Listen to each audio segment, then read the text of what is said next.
హర్యానాలో అసెంబ్లీ ఎన్నికలకు కొనసాగుతున్న పోలింగ్. ఒకే విడతలో 90 నియోజకవర్గాలకు ఎన్నికలు.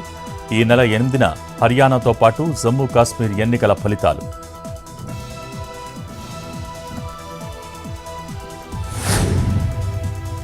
తెలంగాణలో తుది దశలో ఫ్యామిలీ డిజిటల్ కార్డు రూపకల్పన.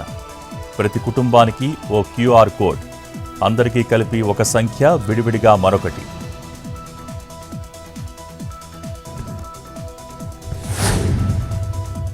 Tamil Nadu deputy CM Stalin versus AP deputy CM Pawan.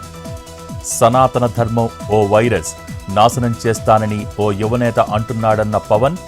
Let's wait and see అని సమాధానమిచ్చిన ఉదయనిధి స్టాలిన్.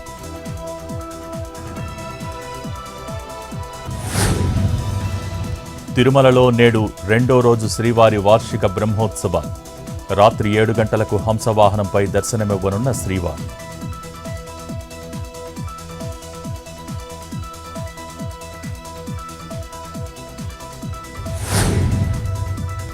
విజయవాడ ఇంద్రకీలాద్రిపై దసరా వైభవం.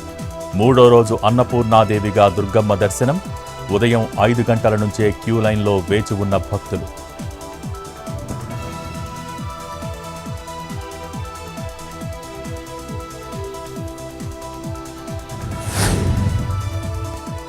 తిరుమలలో పెరిగిన భక్తుల రద్దీ. శ్రీవారి సర్వదర్శనానికి 18 గంటల సమయం. నిన్న స్వామివారి హుండీ ఆదాయం 2,06,00,000.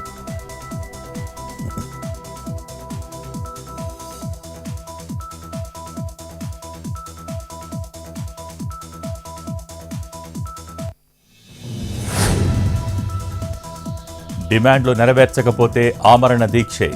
మమతా ప్రభుత్వానికి డాక్టర్ల 24 గంటల డెడ్ లైన్.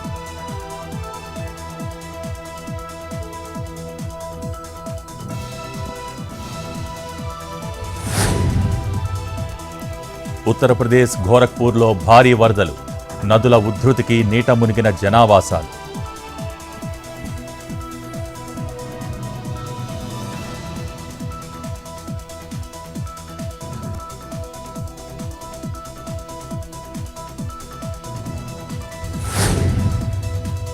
కోర్టును ధిక్కరించి కూల్చేస్తే పునరుద్ధరించాల్సిందే.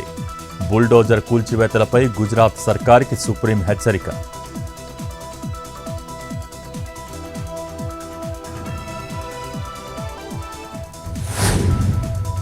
స్థిరంగా బంగారం, వెండి ధరలు. 22 క్యారెట్ల 10 గ్రాముల పుత్తడి 71,210, 24 క్యారెట్ల 10 గ్రాముల పసిడి 77,680, కిలో వెండి 1,09,00,000 రూపాయలు.